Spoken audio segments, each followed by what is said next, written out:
Hello, and welcome to Poema Women's Success Coaching, a podcast where I share how you can embrace your purpose.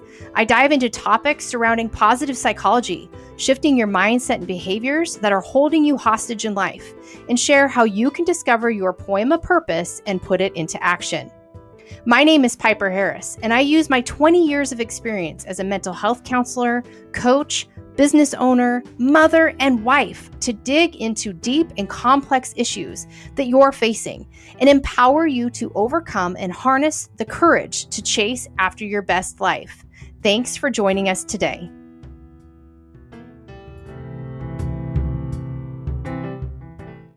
Hello, everyone. Welcome to 2021.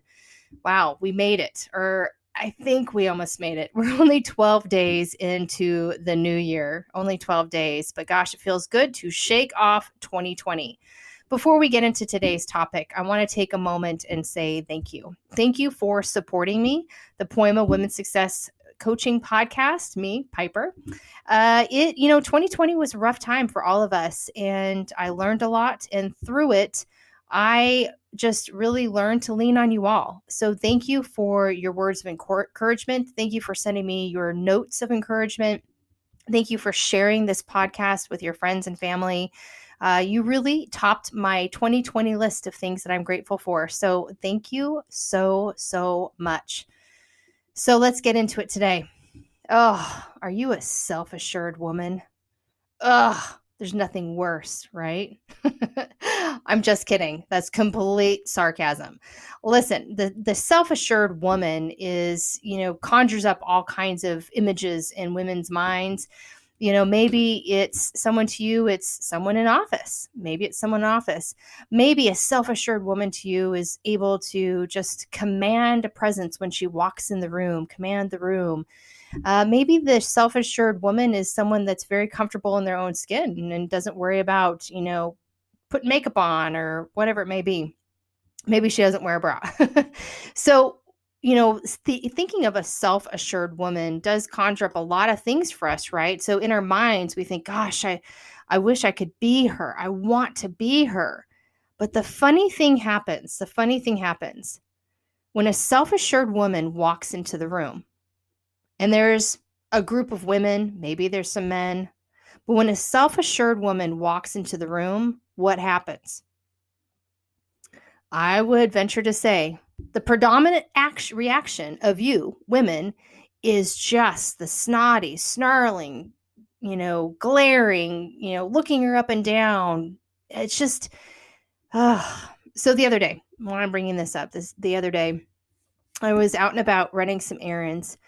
And as I always am, I'm constantly observing what's going on around me because human nature is fascinating, absolutely fascinating.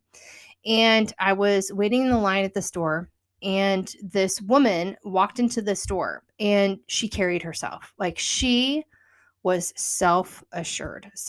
It was very busy in the grocery store. And she walked in and she was self-assured. She wasn't walking arrogantly, but you could see she had her eyes forward. She, even though she had her mask on, I could tell she was smiling. She looked great. Like she wasn't overly dressed, but she just carried herself. Her shoulders are upright and squared. And, I just was like, wow, that is a put together woman.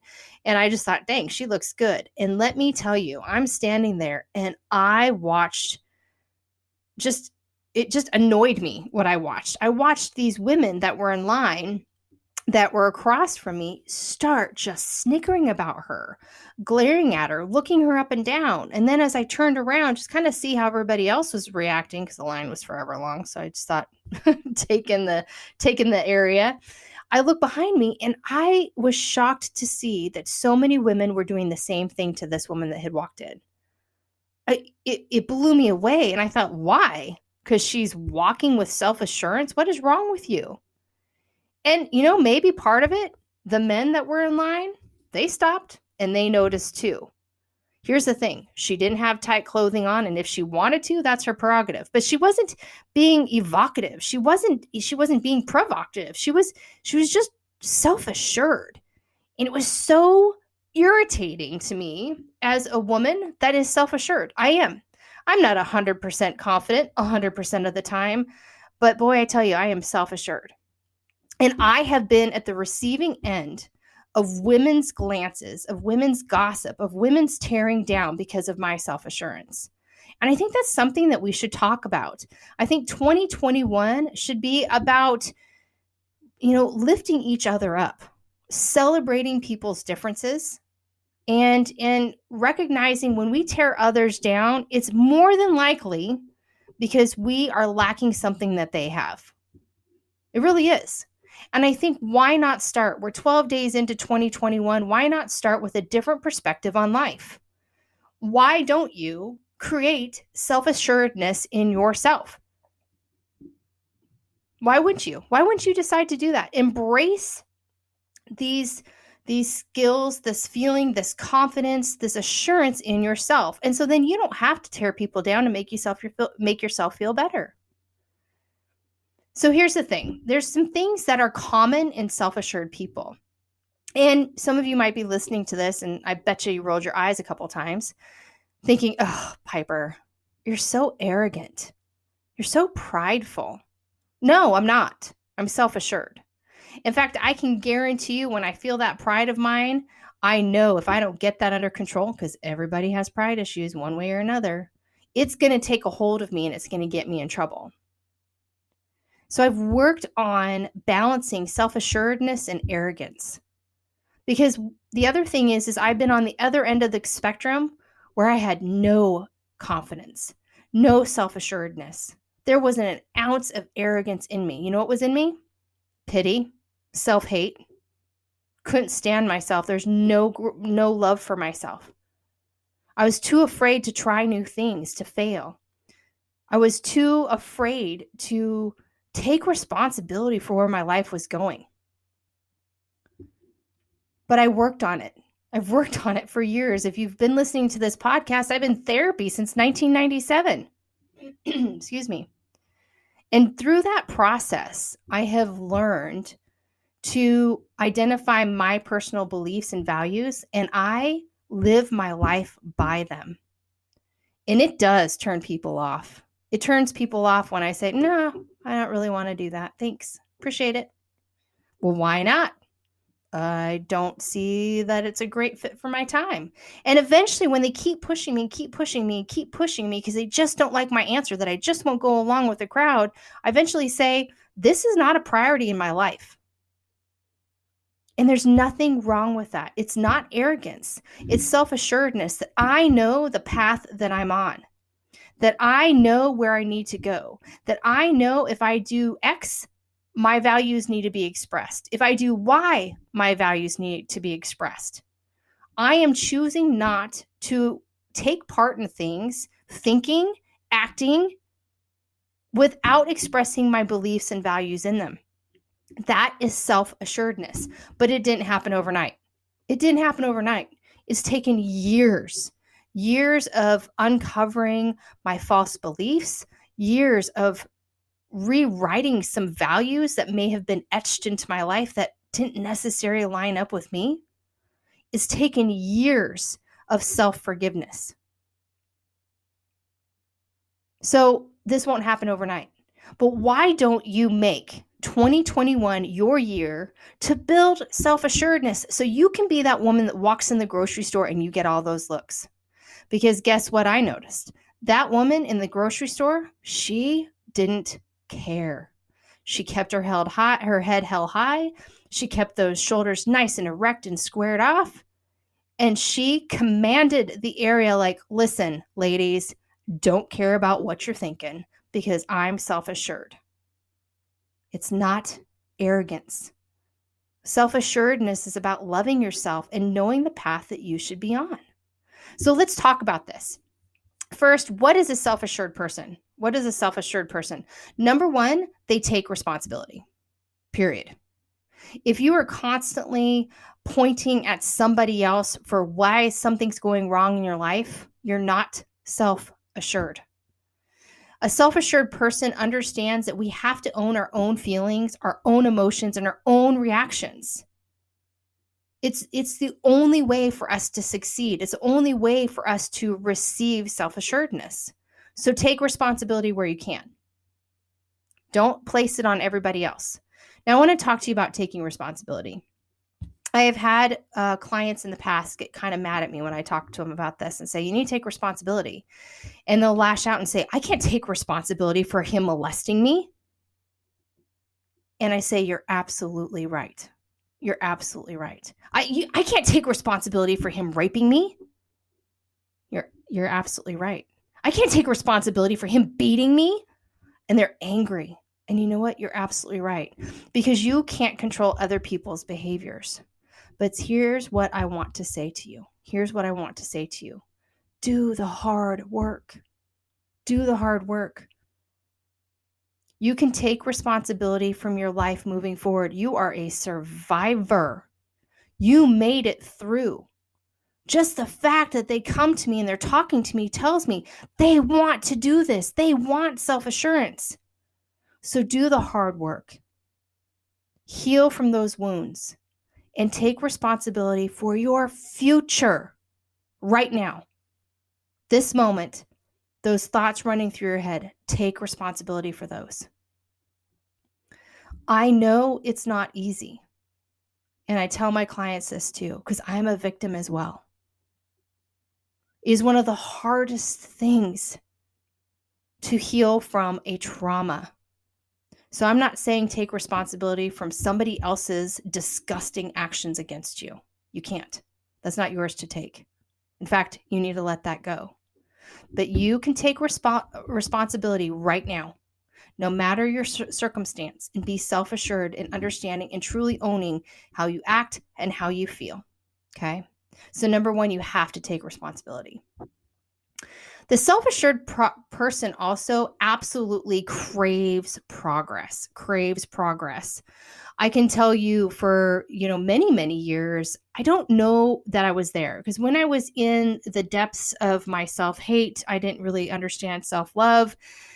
I didn't crave progress. In fact, what I did is I more put my head in the sand, right? I will never forget when I first married my husband, I love him so much. We've been married 16 years, but I'll never forget our first year of marriage.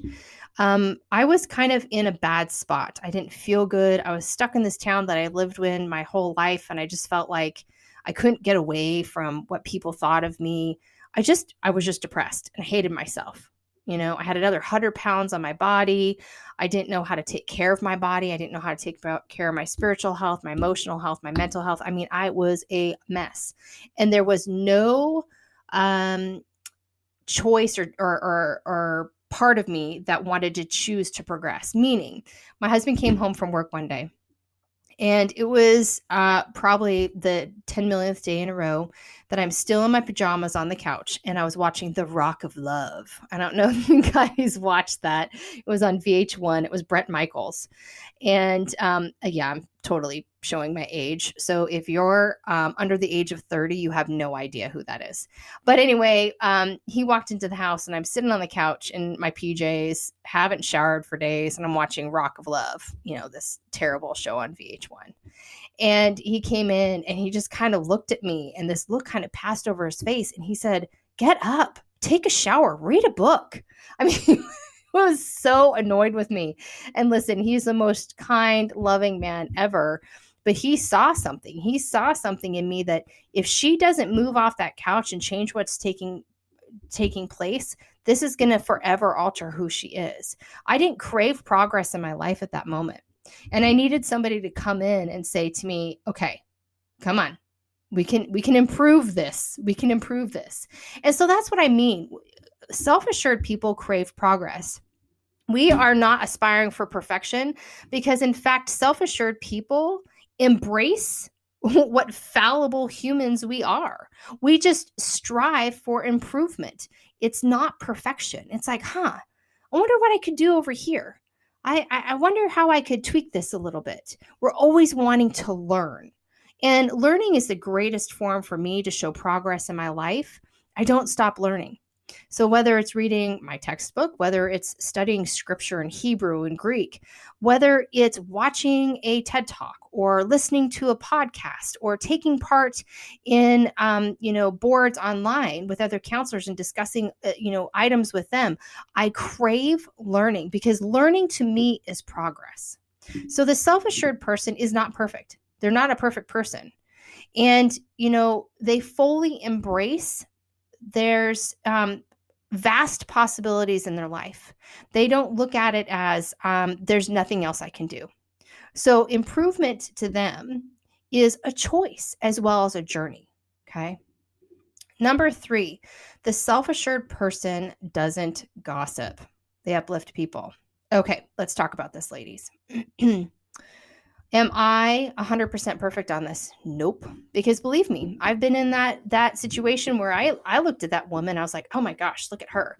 And you know what? If I take a step back, it's because she had something I didn't have. And how ugly of me. But I can tell you that I don't take part in it anymore. I have a hard time, I can be honest, when I am around people and they start gossiping and it's like a group of people, what do I do? But I'm becoming more self-assured with just walking away. I might not say, hey, let's stop talking. Sometimes I do that. But sometimes I'm just like, I'm extricating myself from this situation. And believe me, I've even done it with family. So self-assured women, anyone but women, we're talking to you women, they don't gossip. They uplift other women, okay? They talk about ideas and projects and goals and plans and aspirations, but they don't talk about that woman that walks in the grocery store and she just walked in so arrogantly. Okay. The next thing that a self-assured person does is they know how to say no. They know how to say no. When I was at my depths of self-loathing, I didn't say no to anything. In fact, I said yes to everything. In fact, I was such a people pleaser that I was burnt out on taking care of everybody else and nobody else saw me. Nobody took care of me. And I've learned to embrace the power of no. I've learned to embrace saying, hey, this is my boundary and I'm not cool with it. For example, I had a conversation with somebody the other day and they took the conversation a little too far, a little too far. And it was upsetting to me. But rather than lash out, I said no to myself in my mind. And I just nicely said, you know what? I think this is a great opportunity for us to end this conversation. I will talk to you another time. They didn't like it. And I think it upset them. But here's the thing. I understood that the power was within me and it was my choice to say no more. And you can do that too. You don't overpromise when you're self-assured. You just don't. You really value your time and your effort and who you are and whom you give that to. And it's always aligned with your values and your beliefs, always. So by doing that, by knowing your values and beliefs and always aligning your yeses and nos with that, then you're always able to give your very best to people. The next thing is the self-assured people honor their bodies and their minds. I'm not trying to attack you, but there is something to be said about eating right, sleeping right, drinking water, and getting some exercise. Because here's the thing. When we're not doing those things, when we're neglecting a piece of our being and the most external piece of our being, it's always going to grab our attention. We're trying to focus on something else. You know how that is. Like you put on an outfit, you're not self-assured, and all you can think about is, oh my gosh, my fat roll is showing because these pants are too tight, right? Or you're just constantly squirming around. I remember for years I would have to wear a camisole under a shirt because I just hated my body so much. And guess what? I still have a fat roll. But I'm not pulling at that shirt anymore because I'm self-assured. I work out. I'm not perfect. I work out. I get that time in. I take care of my mind. I'm disciplined every single morning. I get up an hour and a half before my family so I can discipline my mind, take care of my mind and my heart. So when it comes to a self-assured person, they are assured in how they care for themselves. And there's something to be said about your physical health. There just is. The next thing is a self-assured person is able to ask for help. They know that they're not perfect. They know they can't do everything. And they know that, it's just not manageable for them to do everything. So they ask for help. They say, I can't do this. I need your help. And they'll probably tell them exactly what it is. For example, I have to have a clean house to think. I just do. And my husband knows this about me, that I get very anxious in a messy environment. And so he knows, if it gets to the point where I haven't been able to do, my dusting or whatever, that's a point where he comes to me. This is how great he is. He comes to me and says, "What do you need me to do?" And the reason he knows that he needs to come to me and ask me what's going to help you alleviate the stress and how can I help you focus is because I've asked him over the years.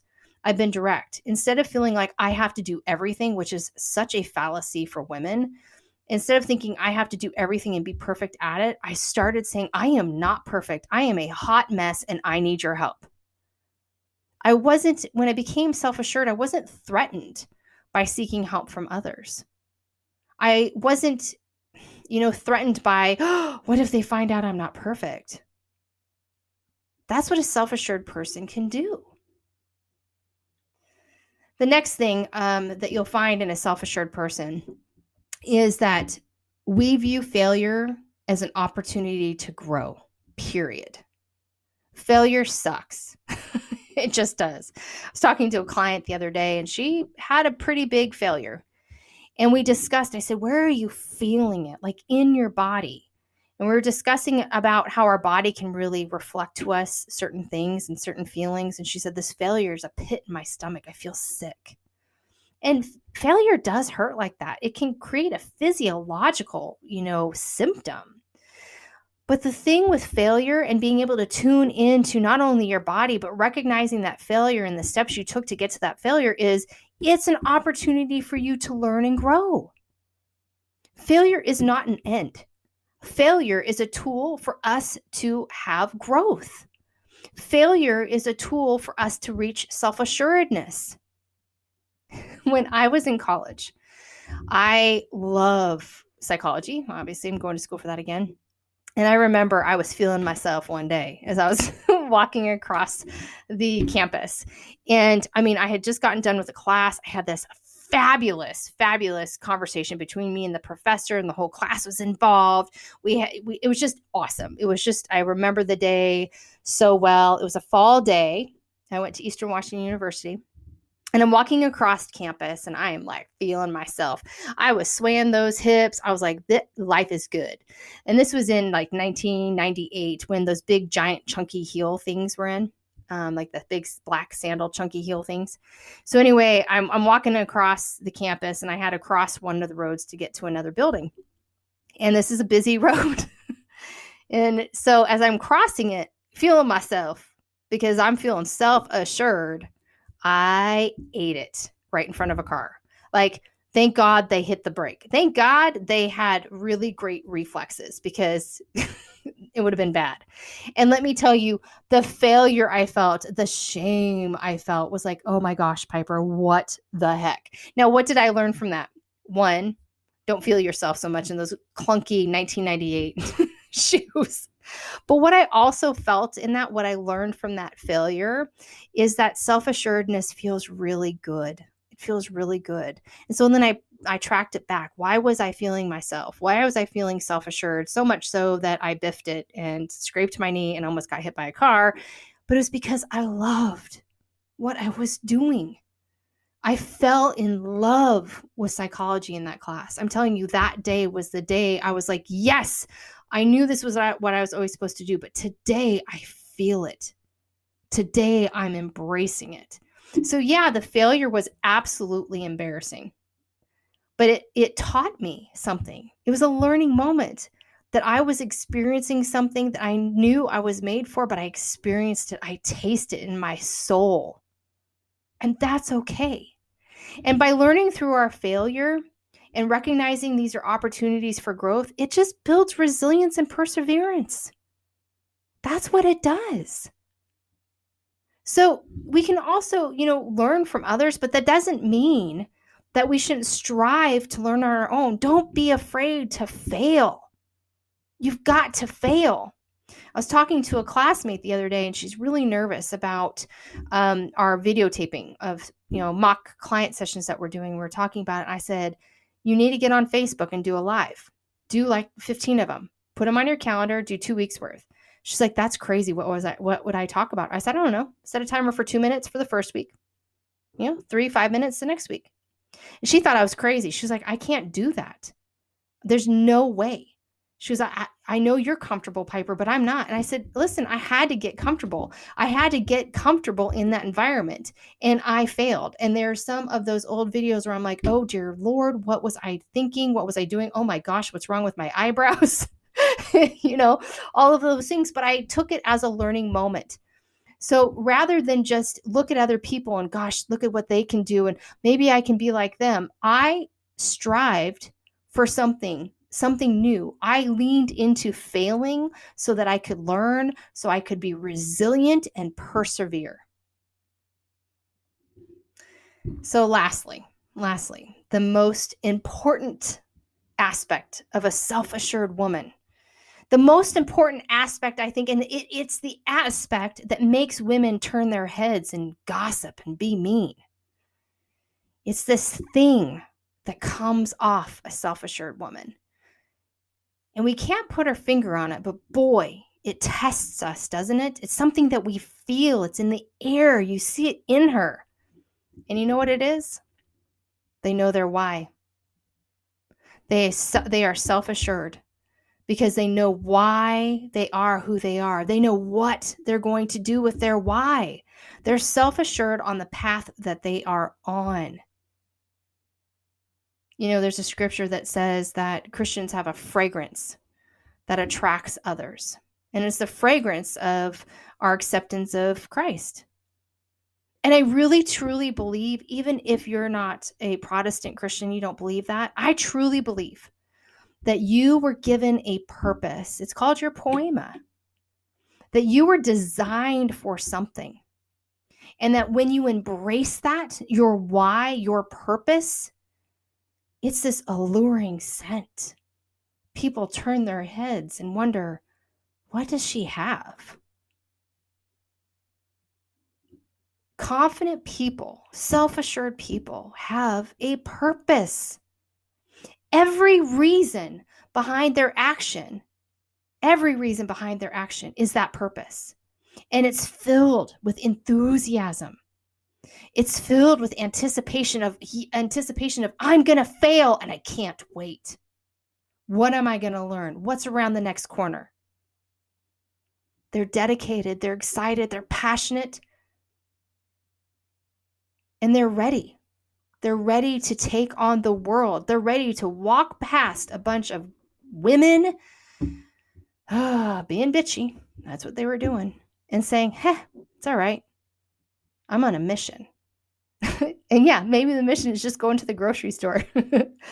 But it's something within you that attracts other people. It just is.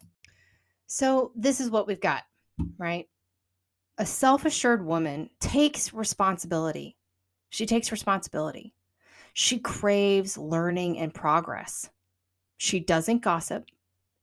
And she understands that she holds the power to say no, to not overpromise.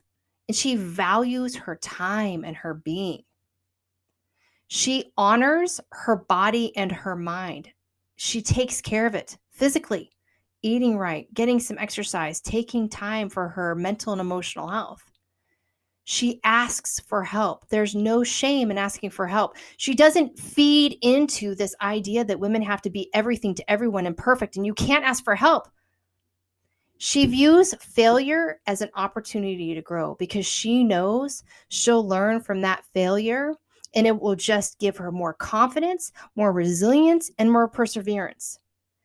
And the most important thing of a self-assured woman, the thing that makes women cackle and gossip and be mean, is these women put off a scent, a fragrance, and it's her why. She knows she has a purpose, and every action is rooted in her reason of her purpose. It drives everything she does.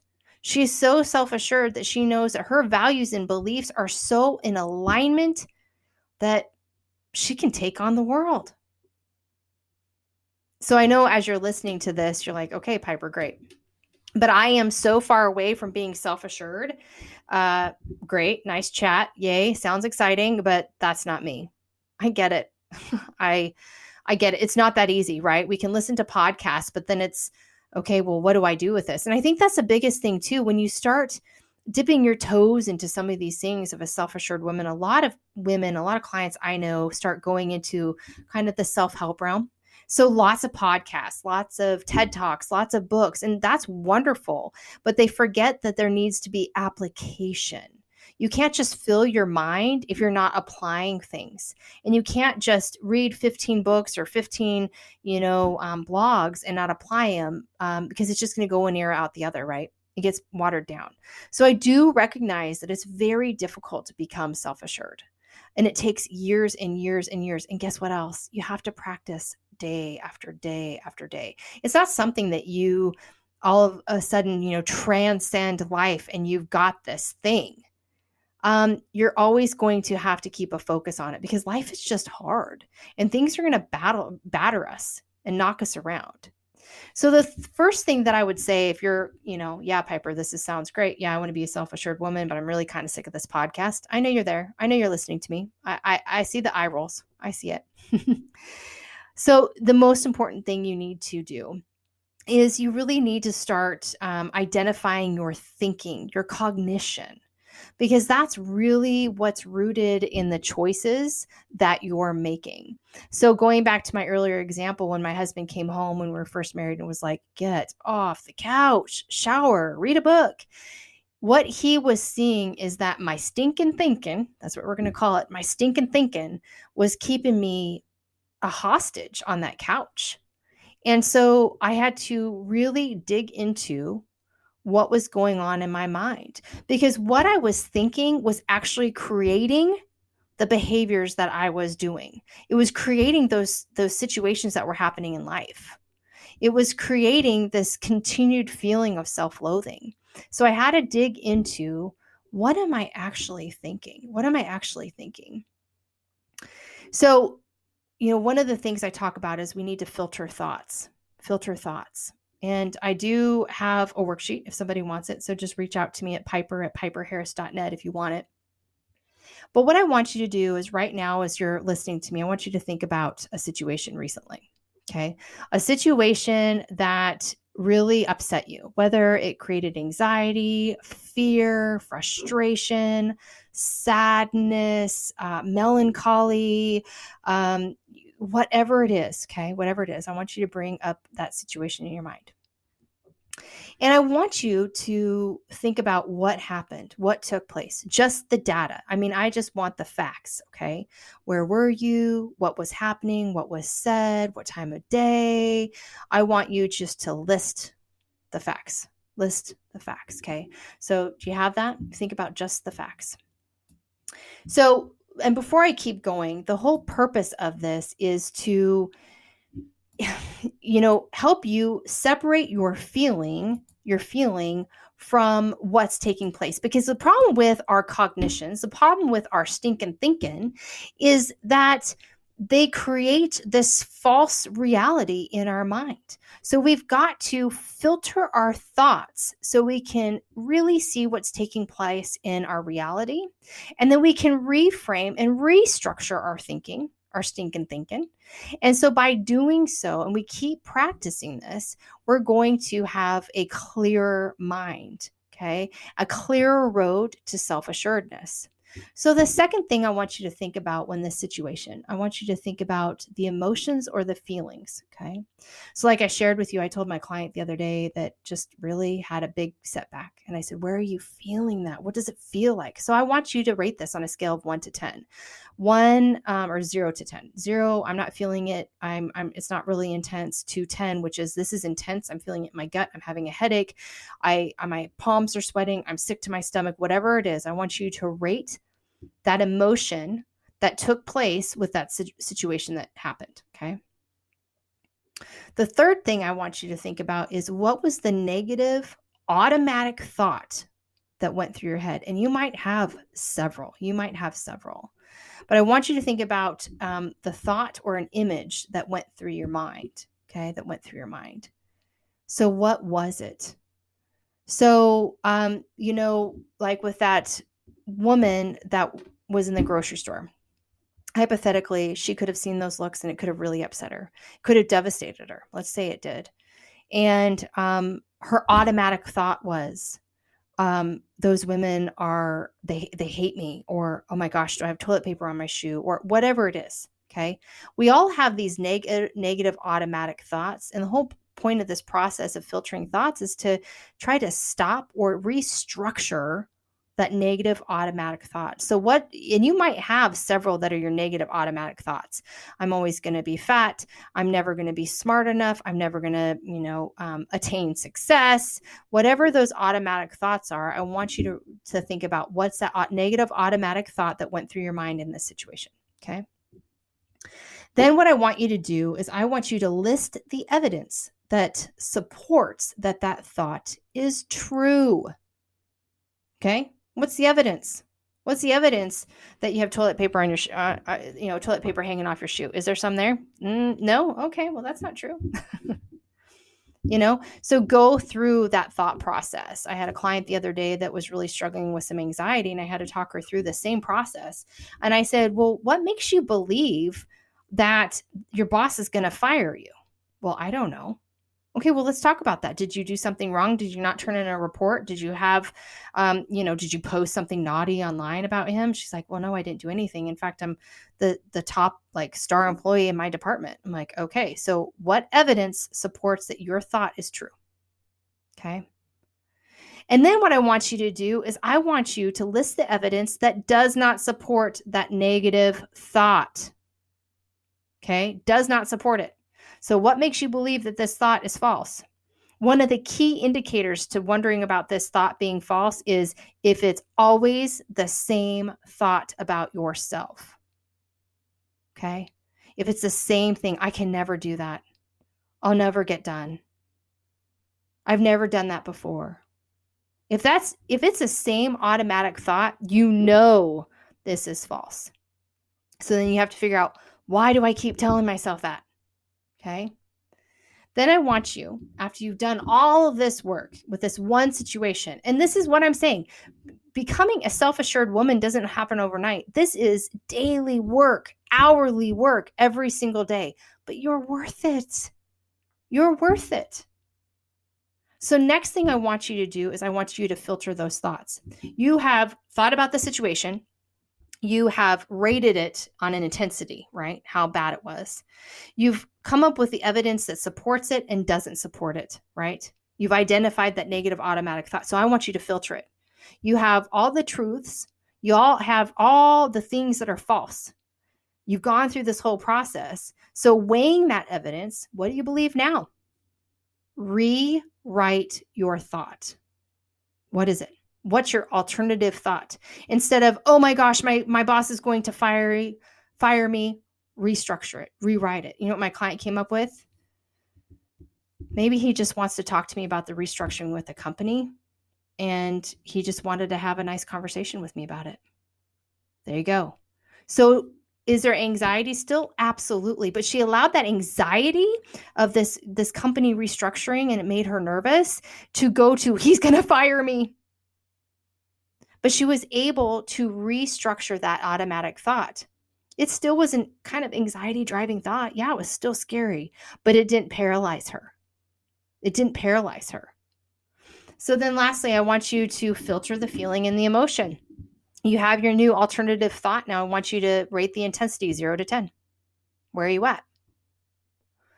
This is how you filter your thoughts. This is how you change your stinking thinking. This is the first step in creating your self-assuredness. And it takes time. It takes so much time. It's not going to happen overnight. But you are absolutely worth it. You are absolutely worth it. You can have all of those things I talked about. It takes time. It takes practice. It takes support. If you're just like, Piper, I can't do this, then ask for help. Ask for help. There is nothing wrong for asking for help. Remember, a self-assured woman asks for help. There's no shame in it. If you're having a hard time, dig through the stinking thinking. Somebody can help you with that. But you can be a self-assured woman. And I want you to be a self-assured woman. And you know what? I want you to be such a self-assured woman that when you see that woman walk into the grocery store, you might smile at her, nod at her.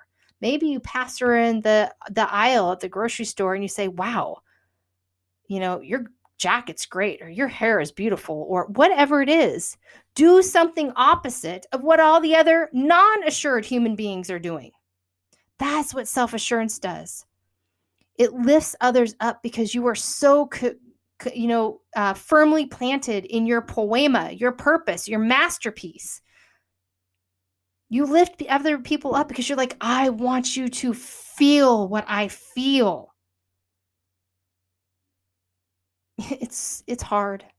And I know you might feel like there's just no way, Piper, but if you can make a commitment to yourself in 2021, 2021 is your year to build your self-assurance, to build who you are, to embrace who you are, to uncover who you are. 2021 can be your year now, but you have to commit to this, to work on it every single moment, because it takes practice. And you'll need rest from it because it does get a little exhausting to, shift through our stinking thinking. But if you can embrace that digging through this, recognizing your negative automatic thoughts, that you can reframe them and restructure them, all of a sudden you see life differently. All of a sudden, because you're restructuring your thinking, all of a sudden you're getting off the couch. All of a sudden you're standing a little taller. All of a sudden your shoulders a little bit more square. All of a sudden your head has held high. That's what happens when we embrace our self-assuredness that's rooted in our purpose. So thanks so much for joining me today. I've had a great time talking to you. Welcome to 2021 Self-Assured Woman.